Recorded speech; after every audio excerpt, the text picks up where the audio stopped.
Hi, I'm Lisa, and I have so much to share with you today using mostly thrifted finds and some IOD transfers. If you're new, a special welcome to my channel. And for my returning crafting friends, welcome back. I'm going to start today with this nesting set of boxes. These are all handmade, and you can see that they all have corresponding lids with the exception of one of them. So I'm going to just do a very simple transformation without in any way altering the beauty of this design. Because the wood grain is so lovely, I'm not going to paint them. It'll be very easy. We're just going to use these stunning IOD floral transfers. I like to lightly arrange the flowers first to see how I want them to look before I start rubbing. Once I'm happy with the placement, I press the transfer down firmly and start rubbing gently with the tool to apply the design onto the wood. As you see, I'm gently pulling back the carrier sheet, and as I can see, the entire transfer has applied beautifully, creating the look of a painted design. Now I want to show you the next slightly larger oval lid. I chose another very vibrantly colored floral bouquet, and as you see again, I'm keeping the pressure even as I go from one side over to the next, using that tool and carefully pulling back the backing sheet. That carrier sheet releases easily as the transfer adheres to the wooden box. You can easily see also if you've missed a spot and just lay that carrier sheet back down carefully. That will allow you to just go over that section again. So here it is, I'm pulling back, and you can see the pretty little butterfly has alighted on that bouquet of flowers. And now for the reveal. Isn't this gorgeous? I can't get over how this takes on the look of a beautiful painted design, and they're so easy to do. You can personalize each box with different flowers or even mix and match designs for a unique look. Imagine too what a beautiful gift box this would make for someone, or you could display all of them as a set. With their bright, cheerful appearance, daisies are always in style. And for this small oval lid, I found the perfect rose. No set of flowers would be complete without this beautiful symbol of love. And there you have it. This set of shaker-style cherry wooden boxes are now beautifully decorated with these floral transfers. If you're enjoying this video so far, I would really appreciate it if you would just hit that like button. It really helps my channel to grow. Now, take a look at this. This is a charming child's toy, which is at least 60 or more years old. You can see it's in excellent condition, and I do not want in any way to alter this, but I am going to embellish it and make it seasonally festive for the spring Easter season. I'm going to use some of the floral foam that I bought from the Dollar Tree, and I'm just going to take this kitchen knife to cut some squares to fit into those two compartments of the bottom drawer. And that will allow me to decorate without damaging the drawers in any way. So you can see here they fit remarkably perfectly. I'm making them fairly thin. I don't want to raise it up too much because I'm going to be adding in a lot of fun, decorative springtime elements. So you see it fills those little drawers just perfectly. Next, I'm going to show you a very clever way to paint some little plastic bunnies that I bought from the Tim Holtz collection. But first, I want to begin by decorating the cash register up at the top and around the keys. And so I'm using this garland of greenery that I believe I had bought from Hobby Lobby. With bunnies, moss, flowers, and garlands, we're going to give this nostalgic piece a whole new springtime look. Now I'm going to show you how to decorate the bunny. I learned this clever technique from the Ellen J. Goods channel. She showed how you can paint the little plastic bunnies by attaching them to a wooden stick. And I'm using this paint stirrer stick with a little drop of hot glue. That will allow me to paint each bunny upright and then remove them easily. While that's drying, I'm going to take some of the Dollar Tree florals and just remove some of the little flowers, and I'm going to arrange them in our garden that we're beginning to create in our cash register drawer. But before we create our little garden, I want to show you two lovely colors that you can mix to create the look of milk chocolate. I also got this combination idea from Ellen J. Goods, and she mentioned that she had done a quick YouTube search for the color combination. So that's another option for you. But you can use whatever you have. Just give it the look of milk chocolate because we're going to create the look of little chocolate bunnies. You can see how easily you can paint them while they're attached to that paint stirrer stick. And I think this is a great technique to have learned for painting any small objects. So I'm just going over all surfaces. I'm going to let it dry, and then I'll do that 3 coats. And then I'm going to add a little bit of rub and buff just to burnish it with a little bit of shine. And now back to our garden. I'm also going to add some faux moss to the base of the cash register. Moss is such a great way to add texture and that natural earthy feel that really does evoke the feeling of springtime. I'm just going to use a very small, thin layer of hot glue and press the moss down gently. You can even tuck it in around the sides and the corners for a fuller look. You just need a thin layer to cover up that floral foam. And then I'm going to begin to add some of the decorative embellishments.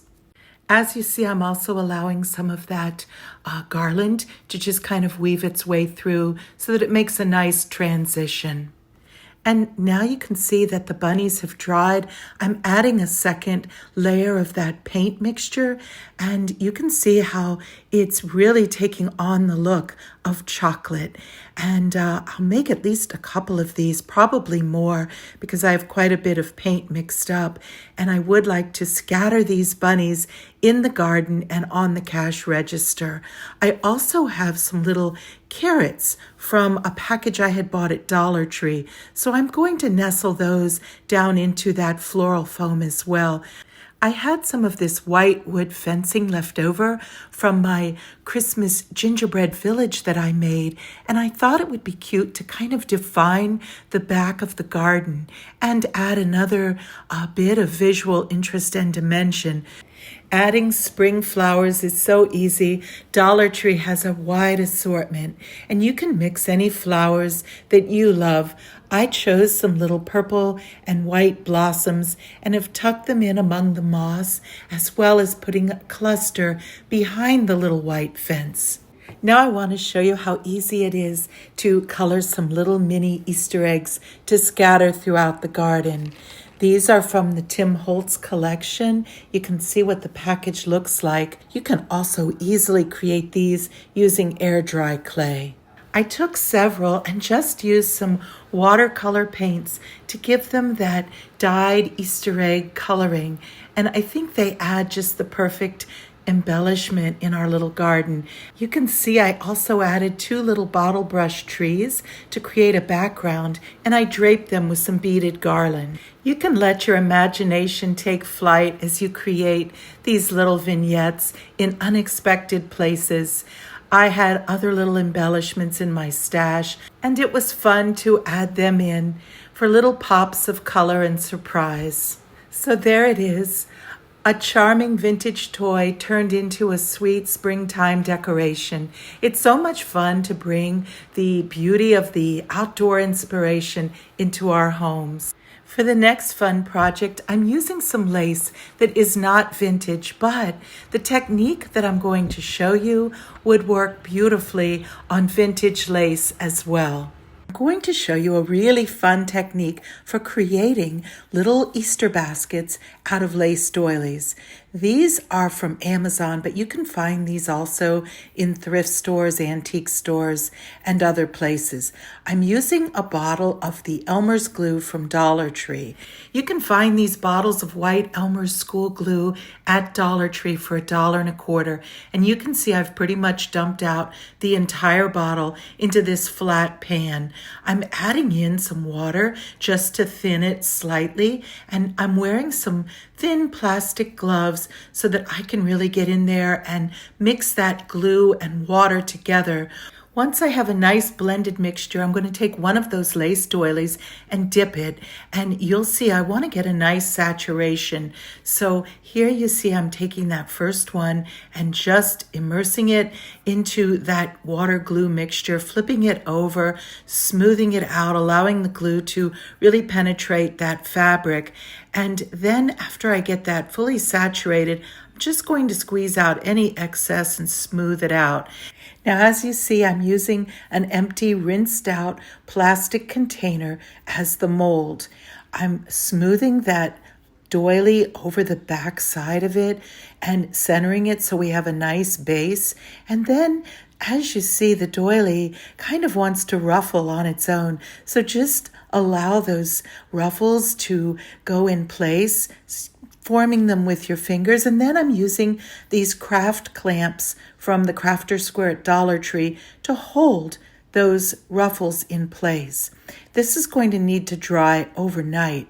Now, you can see you just want to clip those vertically over the tops of those folds, and that will hold that design nicely in place as it dries.